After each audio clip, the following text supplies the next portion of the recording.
Hər kəs salam. Lions Talk podkastının ilk buraxılışına xoş gəlmisiniz. Mən Landa Oskun 10-cu sinif şagirdi Fəxri. Mən isə Şeyla. Bu bizim məktəbimizin yeni layihəsidir və biz bu gün onun rəsmi startını edirik. Bizim hədəfimiz maraqlı və uğurlu insanlarla söhbət etməkdir. Bəli, Lions Talk gənclərin suallarına cavab tapmaq, uğur hekayələrini eşidərək və öz inkişafımızı artırmaq üçün yaradılıb. Və bu gün bizim dəyərli qonağımız var, Toğrul bəy. Toğrul bəy Tredu şirkətinin CEO-sudur. Həmçinin Abşeron Lions basketbol komandasının prezidentidir. Xoş gəlmisiniz Toğrul bəy. Xoş gördük. Çox sağ olun dəvət üçün. Çox xoşdur burada sizinlə bir yerdə bu podkastda iştirak etmək. Əla Toğrul bəy, onda gəlin başlayaq. Lions Talk efirdədir. Birinci sualdan başlayaq Toğrul bəy. Uşaqlıqda ən çox sevdiyiniz məşğuliyyət və ya hobbi nə idi? Çox yaxşı sualdır. Yaxşı başlamışıq podkastda, belə deyək. Mənim əslində uşaqlığıma baxanda görərik ki, müəyyən dövrlərdə çox fərqli hobbilərim olub, çox fərqli maraqlarım olub da və deyərdim ki, bəlkə də elə uşaqlığımın ən yadda qalan hadisələrindən biri odur ki, hər bir neçə ildən bir mənim hobbilərim, maraqlarım dəyişib. İlk vaxtlar başlayanda indi düzdür, bunu yəqin tez-tez eşidirsiniz, amma sizin dövrünüzdə, uşaqlığınızda qəzetlər və s. çox olub. Bizim uşaqlığımızda qəzetlər yox idi. Ona görə evdə daha çox bu kitablarla və s. nəsə özümüzü məşğul etməyə, maraqlı nəsə axtarırdıq. Bizdə də evdə bir kitab var idi, belə deyək də, şahmata aid bir kitab idi. O əlimə düşmüşdü, Sovet dövründən qalan bir kitab. Başlamışdım onu vərəqləməyə və o vaxtın məşhur oyunçuların, Grossmeisterlərinin belə deyək, oyunlarının hissələri, şəkilləri var idi. Maraqlı gəlmişdi. Səhifələyirdim, baxırdım və belə şahmata marağım yarandı. Ondan sonra elə valideynlərim apardılar mənə şahmata qoyurdular. 1-2 il şahmata marağım yarandı. Getdim şahmata. Ondan sonra 3-cü, 4-cü sinif olardısa artıq sinif yoldaşımın atası güləş üzrə yığmanın məşqçisi idi. O da güləşə gedirdi. Mən də qoşuldum ona, getdim güləşə. 1-2 ildə o həvəs yarandı. Bir müddət güləşə getdim. Sonra karate bir müddət oldu, sonra üzgüçülük. Artıq belə deyək 9-10 siniflərdə basketbola marağım yarandı və o marağım hələ də gəlir. Növbəti suallarda artıq onlardan daha detallı danışacağıq. Belə, yəni müxtəlif dövrlərdə müxtəlif maraqlarım olub. Toğrul bəy, çox maraqlı hobbiləriniz var idi. Hətta məndə şahmat əslində oynayıram, dərəcəm də var. Bəs siz o hobbilərlə, fərqli hobbilərlə hansısa bir liderlik ruhunuz formalaşırdımı, yoxsa zamanla başladı formalaşmağa? Mən düşünürəm ki, ümumiyyətlə insanda liderlik ruhu birdən-birə formalaşan bir şey olmur da. O sənin müəyyən müddət keçdikdən sonra tək hansı hobbilərdən də yox, yaşadığın, başa gələn hadisələrdən formalaşan bir şey olur. Və təbii ki, mən həmişə daha çox marağım olub komanda oyunlarına, belə deyək. Düzdür, şahmatla komanda oyunu sayılmasa belə. Yəni məsəl üçün basketbol çox marağım oldu, bir komanda oyunudur da və komanda oyununda həmişə istər-istəməz o liderlik ruhu, komanda ruhu formalaşır insanda da. Ona görə düşünürəm ki, bəli, bunun mənim liderlik bacarıqlarıma, o liderlik ruhun formalaşmasında çox böyük kömək olub bu hobbilərimin. Toğrul bəy, indi mənim sizə ilk sualım. Məktəb illərində sizi ən çox motivasiya edən müəllim ya da fən hansı idi? Mənim məktəb illərində ən xoşuma gələn fən bəlkə də artıq sürpriz olmaz, amma riyaziyyat olub. Çünki maliyyəçi olduğuma görə onsuz da o rəqəmlərlə aramın yaxşı olduğu bilinəndir. Bu da ona görə ki, mənim əslində ailəmdə də, mənim valideynlərimdə anam riyaziyyat müəllimidir, atam da mühəndisdir. Ona görə bizim ailənin belə deyək rəqəmlərlə arası həmişə yaxşı olub və uşaqlıq illərindən belə deyək o riyaziyyat sevgisi bizdə formalaşıb, həm məndə, həm qardaşımda. Və ən sevdiyim fənlərdən biri riyaziyyat olub, belə deyə bilərdim. Bəs riyaziyyat müəllimənizlə aranız necə idi? Okay. Riyaziyyat müəllimələrimlə aram həmişə yaxşı olub. Çünki riyaziyyatı yaxşı bilirdim deyəndə onların mənə bir müəllimə yaxşı bilən bir şagird görəndə həmişə ona daha müsbət, daha yaxşı yanaşır. Yəni mənim heç vaxt riyaziyyat müəllimələrimlə problemim olmayıb. Amma ki sizə daha maraqlı olan şey deyim ki, mənim müəllimələrdən söz düşmüşkən və fənlərdən söz düşmüşkən təəccüblü olsa da bir vaxtlar ən xoşuma gəlməyən fənn ingilis dili fənni idi. Və mən 5-ci sinifdə olanda az qalsın məktəbdən atılırdım ingilis dilinə görə.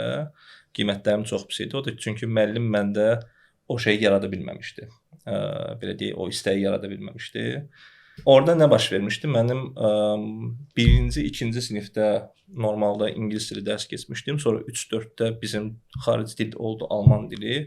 Sonra 5-ci sinifdə getdim, məktəbi dəyişdim, təzə liseyə getdim. İngilis dili sıfırdan başlamış kimi oldum və hamı qabaqdaydı, mən daldaydım və müəllim orada mənə belə deyək, bir növ o marağı yarada bilmirdi deyənə çox da marağım yox idi. Amma daha sonradan bir neçə ildən sonra artıq ingilis dilinə marağım yarandı. Sonra artıq yəni xaricdə ingilis dilində təhsil aldım və sonra artıq ingilis dili bu gün həyatımın bir parçası olub. Amma təəccüblü olsa da bir vaxtlar ən xoşlamadığım fənn ingilis dili idi. Belə bir şey deyirlər, məsələn, riyaziyyat hər bir fənnin açarıdır. Siz onun haqqında nə fikirləşirsiniz? Riyaziyyat hər fənnin açarıdır. Hər texniki fənnin açarıdır məncə. Orada sual yoxdur. Çünki bütün texniki fənlər onsuz da bazası riyaziyyat üzərindən qurulur. Amma humanitar fənlərə riyaziyyat onun açarıdırmı? Mənim üçün biraz hələ də qaranlıq qalan sualdır. Çünki elə fənlər var ki, orada riyaziyyatın ədəbiyyat fənninə, misal üçün riyaziyyatın hansı bir təsiri var. Bunu böyük ehtimal deyiləndə məntiq odur ki, riyaziyyat insanın beynini inkişaf elətdirir deyənə digər fənləri bəlkə daha yaxşı edə bilirsən deyə deyirlər. Ya başqa bir versiyanız varsa düşündüyünüz. Məsələn, mən fikirləşirəm ki, riyaziyyat adamın beynini başqa cür fikirləşdirir. Məsələn, adam başqa cür baxır bir vəziyyətə, riyaziyyatı yaxşı biləndə, o yəni o formalaşır adamda. Ona görə mən belə fikirləşirəm. Yəni düz deyirlər. Ola bilər. Yəni açıq onunla bağlı bir research oxumamışam deyə bilmərəm, amma ki məntiqlidir ki, insan riyaziyyatla məşğul olanda beyni daha yaxşı işləyir və daha yaxşı işləyən beyin digər fənləri daha yaxşı götürə bilər. Yəni ona görə o məntiqlə riyaziyyat bütün fənlərin açarı sayıla bilər. Toğrul bəy, mən məsələn psixoloq olmaq istəyirəm. Sizcə riyaziyyat mənə necə kömək eləyə bilər? Psixoloq olmaq üçün riyaziyyat necə sizə kömək eləyə bilər sualının cavabına gələndə, yəni əgər eyni məntiqlə yanaşsaq məsələyə, riyaziyyatı bilən insanların beyni daha yaxşı işləyir deyənə, daha fərqli işləyir deyənə, bir psixoloq olaraq da siz yəqin ki, qarşısındakı insanları analiz edib, onların problemlərini tapıb, onların həll yollarını tapmalısınız da. Onun üçün də mən düşünürəm ki, həqiqətən də psixoloqların beyni çox yaxşı işləməlidir, fərqli işləməlidir ki, qarşısındakı insanı açıb onun nə düşündüyünü, nə hiss elədiyini başa düşüb, onun problemini üzə çıxardıb bir həll yolunu tapsın da. Bunun üçün çox yaxşı beyin, çox yaxşı baş lazımdır deyənə. Düşünürəm ki, riyaziyyatı yaxşı bilən insanların bu sahədə də uğurlu olma ehtimalları daha yuxarıdır. Çox sağ olun. Toğrul bəy, siz universitet illərində artıq hansı sahədə işləmək istədiyinizi bilirdinizmi, yoxsa sonradan fikirləşdiniz onun haqqında? Universitet illərində artıq bilirdim. Mən düşünürəm ki, universitet illərində artıq bir çox insan hansı sahədə işləmək istədiyini bilir. Amma məktəb illərində bunu bilirdimmi sualını versəniz, məktəb illərində mən tam səmimi deyim, mən daha çox gedərdim. İndi bilmirəm, qruplar yəqin bilirsə 1-ci, 2-ci, 3-cü, 4-cü qruplarda Var. Mən böyük ehtimal gedərdim 1-ci qrupa. Mənim 1-ci qrupa getməmək, 1-ci qrup daha çox texniki sahələrdir də, mühəndislik və s. Çünki mənim riyaziyyatım güclü idi. 1-ci qrupa getməmək yeganə səbəbim o idi ki, 1-ci qrupda kimya dərsi var idi. Və mənim kimya dərsi ilə aram heç yox idi. Ona görə mənim üçün 1-ci qrupun üstünə xətt çəkmişdim ki, mən 1-ci qrupa getməyəcəm. Digər qrupların içində də kimya var deyənə 4-cü qrupda avtomatik silindi ki, 4-cü qrupa da getmirəm. Qaldı 2-ci, 3-cü qrup. 2-ci, 3-cü qrupların içində də riyaziyyata ən yaxın olan 2-ci qrupdur deyənə mənim əslində 2-ci qrupa getmək istəyim orada formalaşmışdı. 2-ci qrupa gedəcəm də. Sonradan amma universitetə başlayanda mənim artıq sahəm elə maliyyə mühasibat uçotu idi və universitetin elə birinci illərindən mən bu sahə üzrə beynəlxalq sertifikatlar vardı. Həmin o beynəlxalq sertifikatlar artıq hazırlaşmağa başlamışdım və 3-cü kursda oxuya artıq KPMG-də işləməyə başlamışdım. Yəni mən artıq birinci kursu yekunlaşdıranda, bitirəndə belə deyək, ağlıma qoymuşdum ki, mən Big Four deyilir də, Big Four audit şirkətlərinə, böyük dördlük adi şirkətlərindən hər hansısa birində çalışacağam və o istiqamətdə artıq başlamışdım özümü hazırlamağa, sertifikatlar almağa, onların internship proqramlarına qatılmağa və s. və artıq 3-cü kursu yekunlaşdığında da başlamışdım işləməyə. Bəs Toğrul bəy, siz bizim kimi cavan uşaqlara 10-da, 11-də oxuyan, hansı bilmir gələcəkdə dəqiq nə olacaq, onlara hansı bir məsləhət verərdiniz? Mən ümumiyyətlə bütün cavanlara məsləhət görərdim ki, hansısa bir formada bir internshiplər tapsınlar, düzdür. Bu 10-cu, 11-ci siniflərdə bunu eləmək çətin olur. Amma ən azından müxtəlif sahələrdə qısa müddətdə olsa bir neçə həftəlik özlərini sınasınlar. Getsinlər, görsünlər o adamlar nə iş görür. Çünki artıq universitetə girəndən sonra sənin 4 ilin həmin o sahəyə hazırlaşmaqla keçir də. Sən səhv sahəni seçmisənsə, 4 ili səhv bir sahəyə hazırlaşmağa sərf edirsən də. Ona görə daha yaxşı olar ki, 10-cu, 11-ci siniflərdə bir internship proqramlar və s. gedib bir bəzi şirkətlərdə görsünlər ki, nədir, həmin o iş nədən ibarətdir, nə baş verir həmin o işlərdə. İndiki dövrdə elə bir dövrdür ki, məncə istənilən sahə ilə bağlı research eləsəniz, onsuz da onunla bağlı. Hətta heç yerdə internship eləməsə belə onunla bağlı detallı videolar və yaxud o insanlar nə işlər görür və s. onu əldə edə bilərsiniz də. Yəni mütləq şəkildə 10-cu, 11-ci sinifdə məncə şagirdlər bunu araşdırmalıdırlar ki, gedəcəkləri sahədə olan insanların gündəlik işi nədir? Xüsusilə də gündəlik işi nədir, onu araşdırmalıdırlar. Çünki insanın, yəni sənin vaxtının belə deyək 80%-i hansısa gündəlik rutin işlərdə olur işə başlayanda. Və sən onu sevmirsənsə, başlayanda artıq işi də sevməyəsən. Ona görə mütləq şəkildə bu araşdırılmalıdır. KPMG və EY kimi böyük şirkətlərdə işləmək sizə nə qazandırdı? Məsələn, hansı xüsusiyyət? Çox şey qazandırdı əslində. Birincisi, ən azından komandada işləmə bacarığını qazandırdı. Bunu tam belə deyək, dəqiqliklə deyə bilərəm. Çünki orada iş prinsipi elə qurulur ki, hətta 1 il ərzində 4-5 dəfə fərqli komandalarla işləyə bilirsən.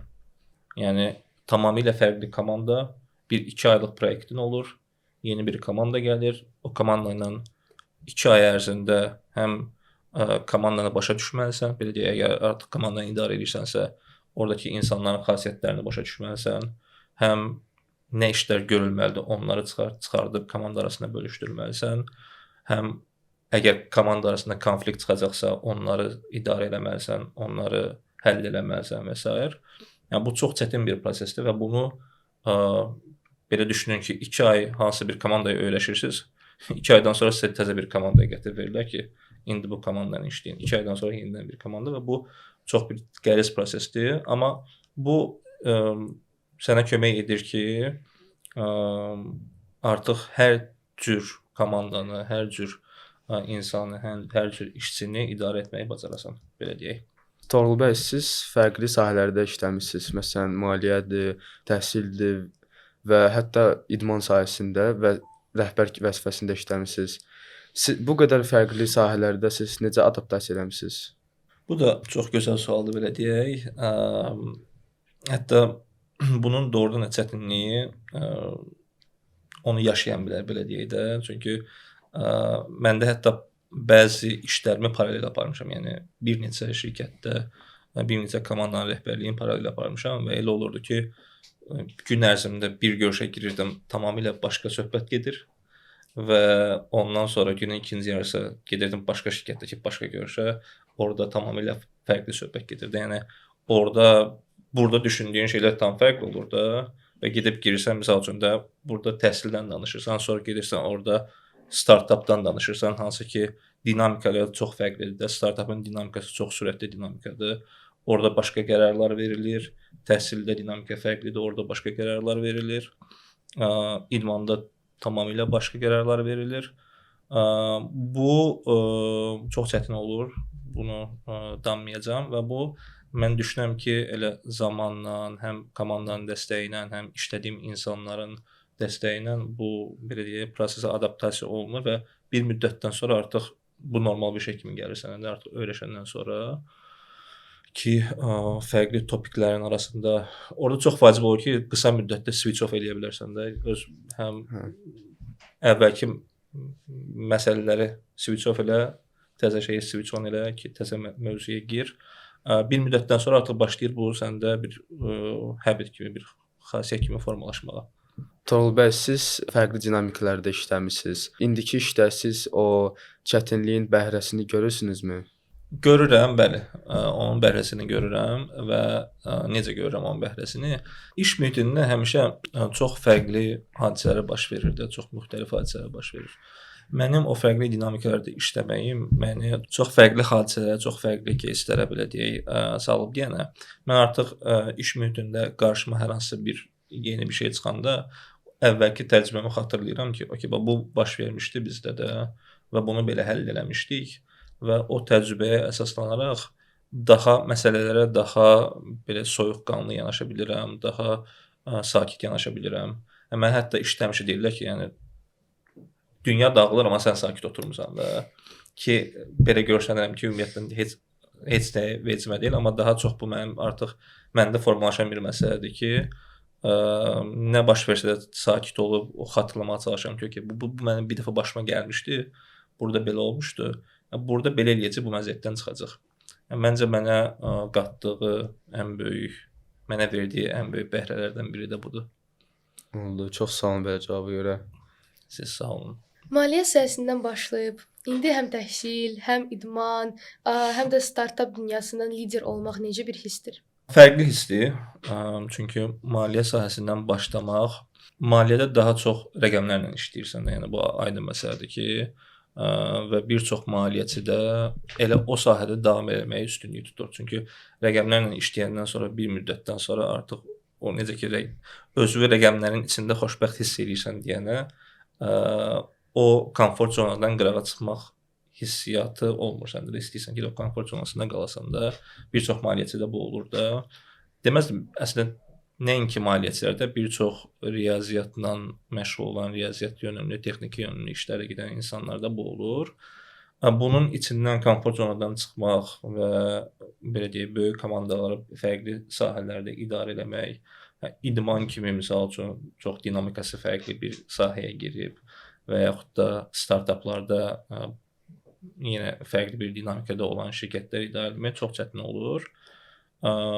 Amma mən düşünürəm ki, mənim elə o təcrübəmdən gələn, yenə dediyim kimi, o maliyyə təcrübəmdən gələn, o Big Four-da olan təcrübələrimdən gələn, belə deyək, bacarıqlar kömək eləyir ki, indiki dövrdə də, indiki gördüyüm işdə də həmin o qabağıma çıxan problemlərin öhdəsindən gəlim. Necə ki, siz bayaq soruşurdunuz, psixoloq olmaq üçün riyaziyyat necə kömək eləyə bilər? Yəni düşünürəm ki, bu maliyyə sahəsində olmaq, riyaziyyat sahəsində olmaq mənim o beynimin inkişafına kifayət qədər kömək olub ki, bu mənə indi kömək eləyir öz işimdə uğurlu olum.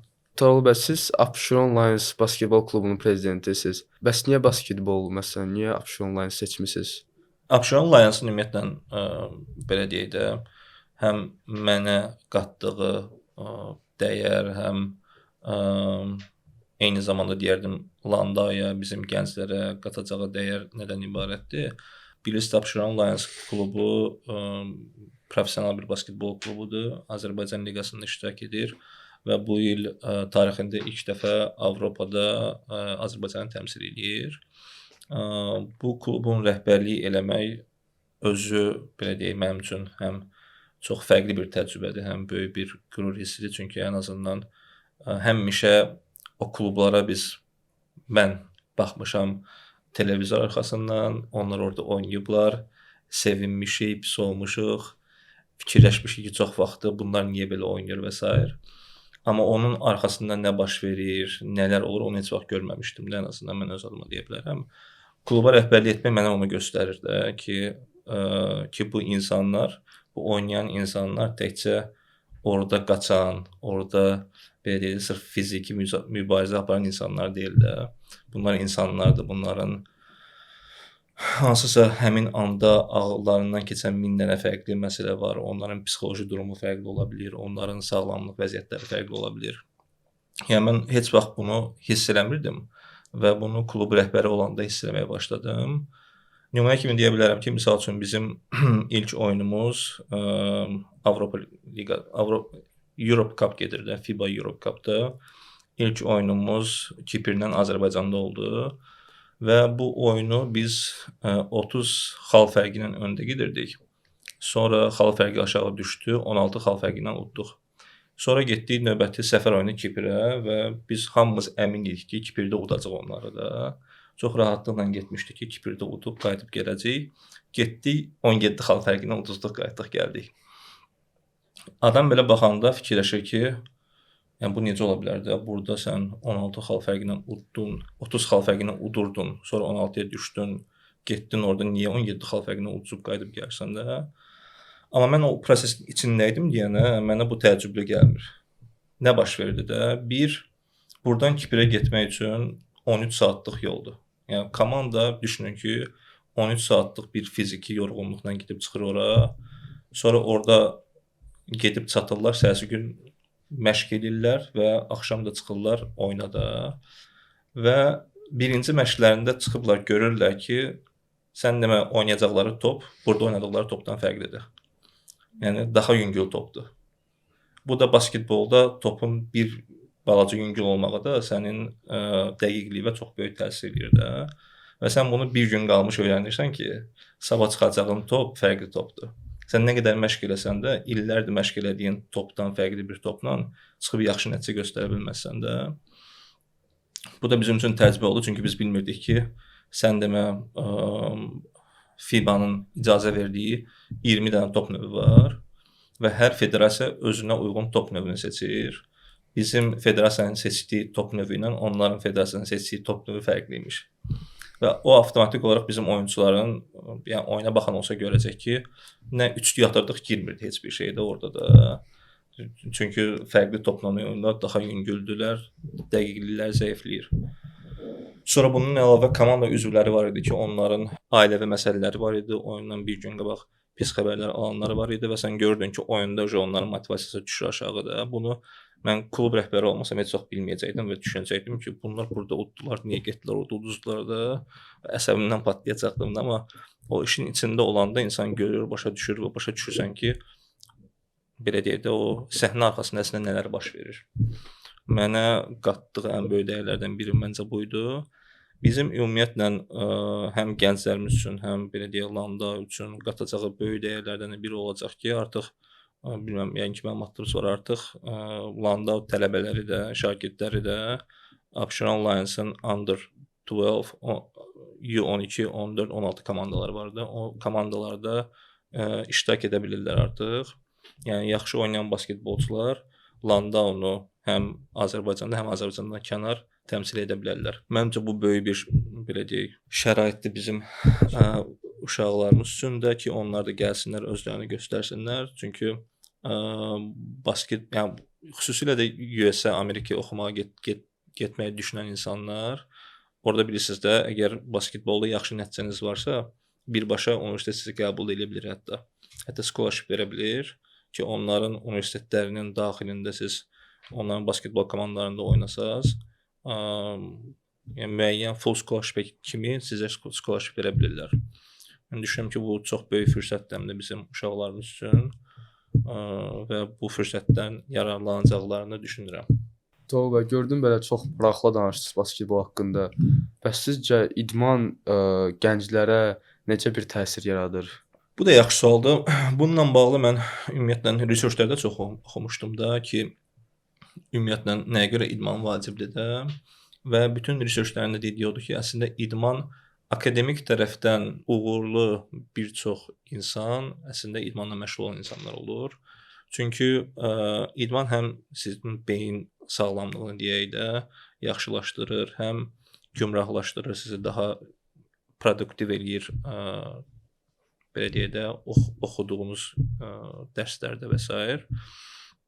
Həm də ki, idman insana disiplin öyrədir. Xüsusilə də belə deyək, yarış tipli oyunlar disiplinli olmağı öyrədir. O da hansı ki, kömək eləyir şagirdlərə, uşaqlara, insanlara bu disiplini öz oxularında da tətbiq eləsinlər, öz dərslərində də tətbiq eləsinlər. Toğrul bəy, sizin üçün önəmli mentor və ya ilham aldığınız şəxslər kimlər idi? İş həyatımdan bunu deyə bilərəm. Mənim iş həyatımda və belə deyək, karyeramın başlanmağı, sonra da ilkin mərhələlərində onun şəkilləndirməyə dəstək olan mənim elə universitetdə müəllimim olmuşdu. Həm müəllimimiz idi, həm də KPMG-də işləyirdi. Bir dəfə bizi elə hamımızı bütün qrupla bir yerdə kimlər ki yaxşı nəticə göstərirdi, aparıb test elətdirdi KPMG-də və onun içindən 2 nəfəri seçdi, elə işə götürdü. 3-cü kursdan başlayaraq işləməyə başladım da. Və daima o işə götürəndən sonra belə həmişə bizə dəstək oldu. O 2 nəfərə, mən və digər qrup yoldaşıma.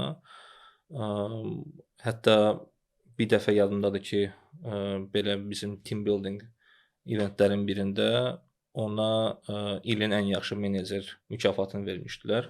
O da çağırıb mənə vermişdi onu ki, bir şey kimi ki, mən bunu ötürürəm, elə bir estafeti sənə ötürürəm kimi də.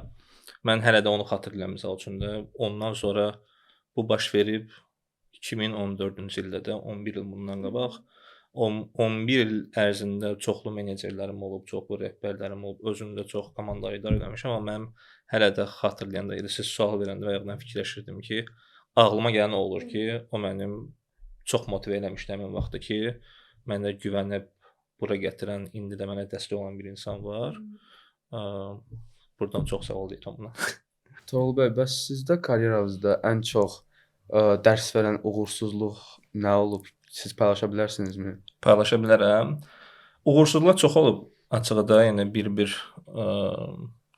oturub düşünsəm, yəni 1-2 saat burada olarıq. Ona görə bütün uğursuzluqlarımı danışmayım, amma yenə yadımda qalan uğursuzluğu danışım. O da yenə audit proyektlərindən biri idi və bizim audit proyektləri belə düşünün ki, belə izah edeyim də, bir 2 aylıq period olur və 2 ayın sonunda bir dənə sənəd olur. Yəni 1 səhifəli ya da 2 səhifəli sənəd olur da və sənin 2 aylıq işinin nəticəsi ancaq o 2 səhifəli sənəd olur da. Onu imzalayırlar və gedir ki, orada da yazılır ki, adətən biz auditi yekunlaşdırdıq. Yəni bu sadə dillə deyirəm də. Auditi yekunlaşdırdıq. Bu audit çərçivəsində heç bir səhv tapmadıq və yaxud da tapdıq, səhv bunlar idi da. Və orada da çox tight deadline'lar olur və elə deadline'lar olur ki, o bir gün o yan bu yana sürüşmək olmur da. Çünki auditin, belə düşünün ki, auditin nəticəsində insanların maaşları, bonusları verilir də. Yəni, audit gecikdirsə kiminsə orada bonusu gecikir və yaxud maaşı gecikir də. Belə bir proyektlərin birində son gündür, gecə ilə oturmuşuq. Bizdə də partnyor olur da, sənədi imzalayan partnyor olur. O sənədə baxıb kommentlərini yazmışdı.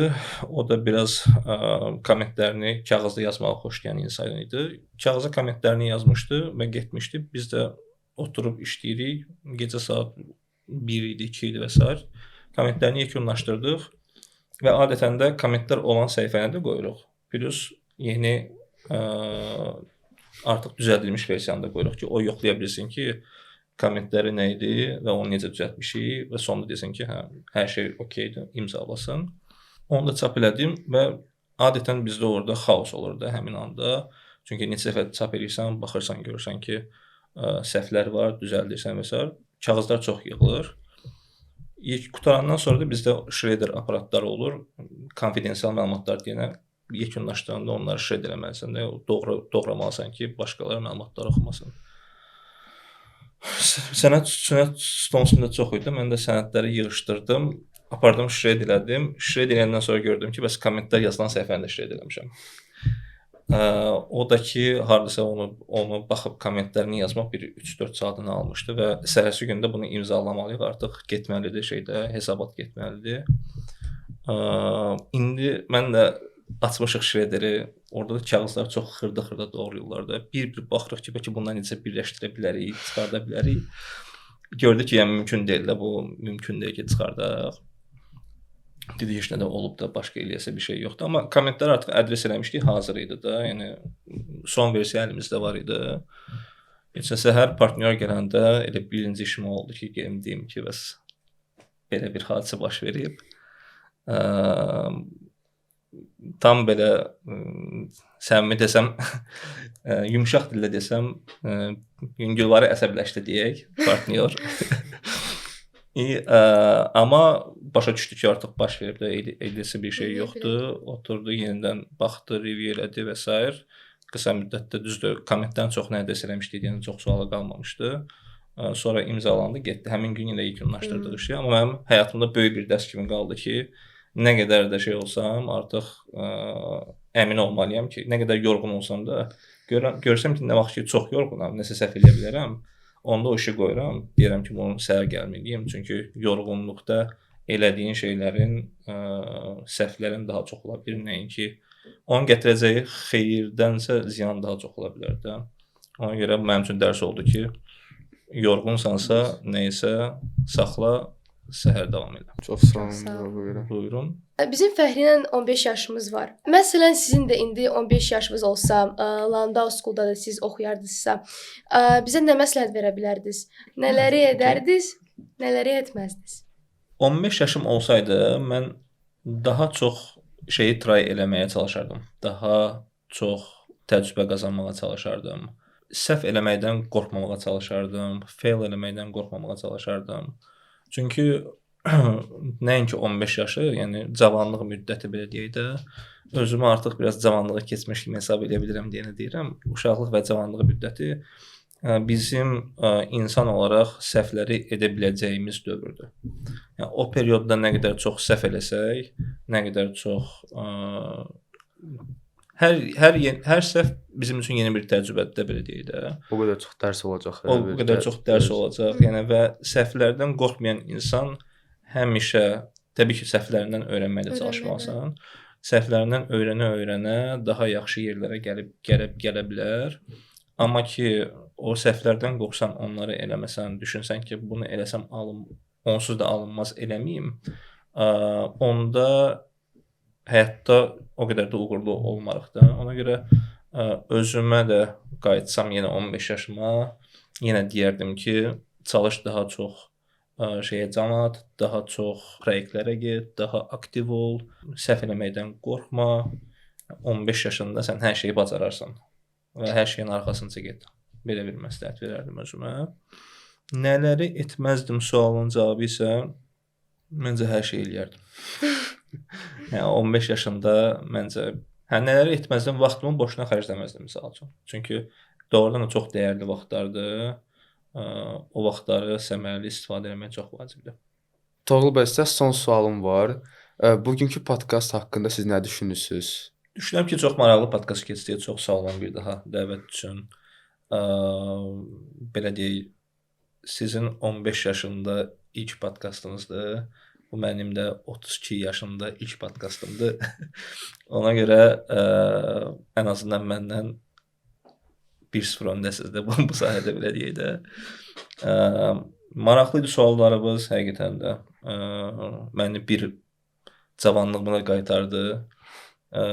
O qədər işlərin içində qaça-qaç olur ki, tam səmimi deyim də, insanın vaxtı olmur bəzən oturub düşünsün ki, yəni gəncliyini, cavanlığını, məsələn siz o suallar verirsiniz ki, mənə. Mən adətən intervyularda o sualları qarşı tərəfə verirəm də. Bir çox HR sualları da, məsəl üçün səhviniz nə olub, ondan nə öyrənmisiniz tipli suallar. Amma uzun müddətdə intervyuya getmədiyim üçün mənə bu suallar verilməyib. Ona görə bu suallar mənə veriləndə bir anlıq məni də o düşünməyə, o vaxtlara qaytarmağa vadar elədi ki, mənim üçün də çox gözəl bir his oldu. Bir daha çox sağ olun. Ümid edirəm ki, davamlı olaraq daha yaxşı podkastlara inşallah və ümid edirəm izləyicilər üçün də maraqlı bir podkast oldu. Çox sağ olun Toğrul bəy, dəvətimizi qəbul etdiyiniz üçün. Doğrudan da maraqlı keçdi. Fərqli mövzular haqqında danışdıq. Çox minnətdarıq. Məncə izləyicilər üçün bir də bizim üçün çox maraqlı keçdi podkastımız. Çox sağ olun sizə. Bizi izlədiyiniz üçün təşəkkür edirik. Kanalımıza abunə olmağı unutmayın.